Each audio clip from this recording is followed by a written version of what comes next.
Hey you guys, it's your boy Fresh here, and welcome to a very special episode of Wisdom Teeth. In this episode, we will be trying to figure out why people have become unbalanced and how our minds operate in order to return balance to our lives. In order to figure out why we have become unbalanced, we first need to understand a very important concept known as equilibrium. Luckily for you guys, I have already gathered some definitions for you.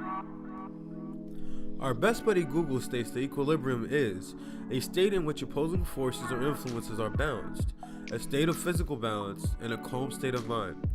Dictionary.com says that equilibrium is a mental or emotional balance, also known as equanimity. They are even nice enough to throw in a chemistry definition for you, if you need it. Investopedia says, all of that stuff there, but to sum it up nicely, it's when supply matches the need of demand. So with all these definitions, we understand at least one basic principle of equilibrium. Things have to be balanced. But how does equilibrium work on a mental level? Jean Piaget had a theory. The gist of his theory states that human beings use schemas to help maintain equilibrium. Now I won't bore you with all the fancy stuff he said, but we will cover two of the three basic components of Piaget's cognitive theory.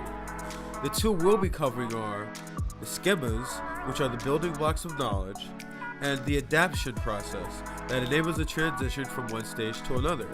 The third one, which is the stages of development, we will not be covering here. Schemas, the basic building blocks of intelligent behavior or a way of organizing knowledge. Think of schemas as the Legos of your thoughts.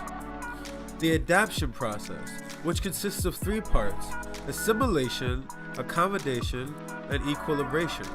Assimilation is essentially when you use a previous set of Legos to solve a new problem. Accommodation is when the current set of Legos can't solve the problem. Well, luckily, you can change your Legos to help you solve the problem if needed.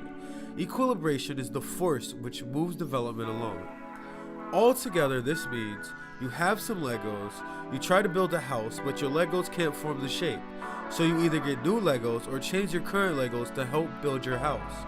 And equilibration is the force that drives you to build your house.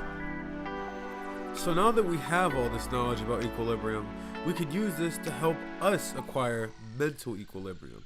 Sometimes life throws us situations where even if the Legos fit, we would preferably not build the house. Whether it be getting laid off from a job, failing a class in school, or going through a breakup. These are the Legos we try to avoid having to use since they are attached to pain and failure. So if you're going through some hard times and you just don't seem to be able to build that house quite right, put your Legos down for a bit. Focus on what really needs to be built and figure out whether you need to change your current Lego set or adopt a new set altogether. This is your boy Fresh, and sometimes wisdom hurts when you pull it out. And I will see you guys in the next video.